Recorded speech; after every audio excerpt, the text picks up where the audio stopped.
and gentlemen, my name is Jagmohan Kumar, and it gives me a great pleasure to welcome you all to this afternoon, particularly to our keynote speaker, Dr. Devdutt Patnaik, who will be introduced more formally later on, but it's given me a great pleasure to welcome him, particularly because I'm really impressed by the fact that he combines his scientific logic with humanistic knowledge of the myths.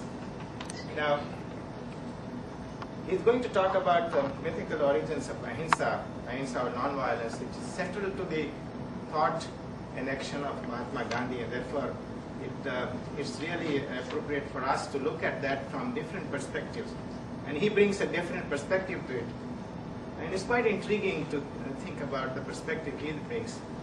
But I'd like to take a few minutes to deal with ahimsa as adopted by Gandhi, and where did it come from. And my perspective is more historical than mythological, but the history can sometimes be as interesting as myths are. Now, Gandhi was, of course, born in Gujarat, Porbandar, and Gujarat is a great tradition of a religion called Jainism, whose central theme is ahimsa. And that was his initial exposure to the Jain tradition of ahimsa. But his real exposure to this tradition came in 1891, when after 3 years in England he came back having obtained a bar at law. He was received at the dock by his brother Shiv Shankar and was told for the first time that his mother had passed away. Mother had passed away while he was still in England, and they did not tell him for the fear of upsetting him. And the mother kept on waiting for his Munnu. She used to call him Munnu. But the time ran out for her, and she passed away. Now, at the time when he was told this, of course, he was completely shattered. But then he was staying with a friend of his in Bombay called Dr. D.R. Mehta.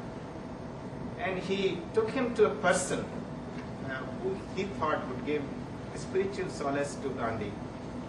This person's name was Rai Chand Bhai. He was a jeweler by profession, but more than that, he was an intellectual. He had a prodigious memory, and he was spiritually very high on the rung of spiritual uplift. He had also studied, of course, Jainism was his tradition, but he had studied Buddhism, Bhagavad Gita, Bhagavad Quran, the Zen religion, the Buddhist religion, the Christianity. So he has a vast knowledge of religion. So Gandhi was brought to this gentleman, Rai Chand Bhai, and Rai Chand Bhai was supposed to have a great intellectual capacity and a great talent and a great memory. In fact, he was called what is in Hindi or Sanskrit called Shatavadhani, which means he could attend to 100 things at one time.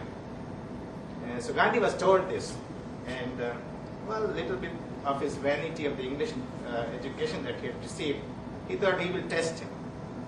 So whatever European words he had picked up during his 3 years in England, he recited them in certain order, once in front of Rai Chand Bhai, and sure enough, he recited them back in the same sequence, having never heard those words.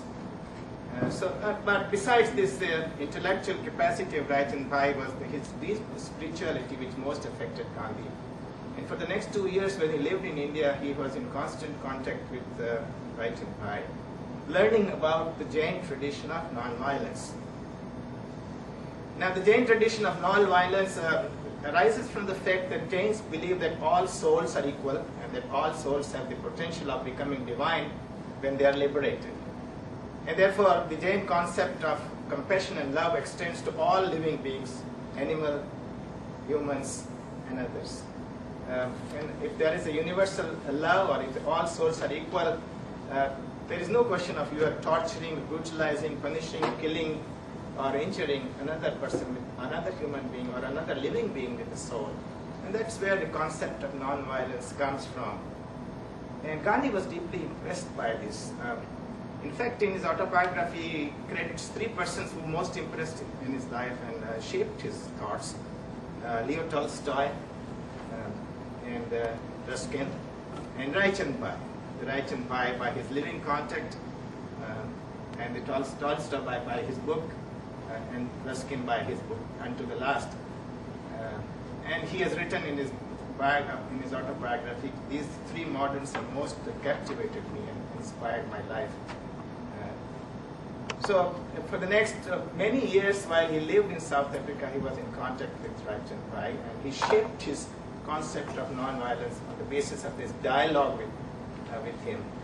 Unfortunately, Raichand Pai passed away at a young age of 33, so their friendship terminated.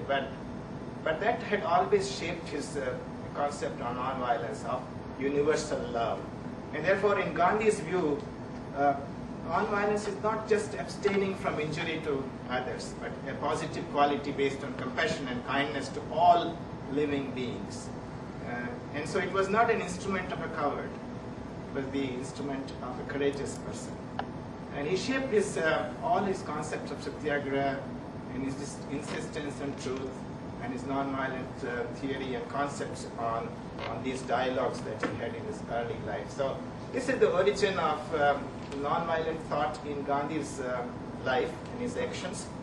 And today we will hear another view or another perspective of what nonviolence meant in the mythological, our heritage of India particularly.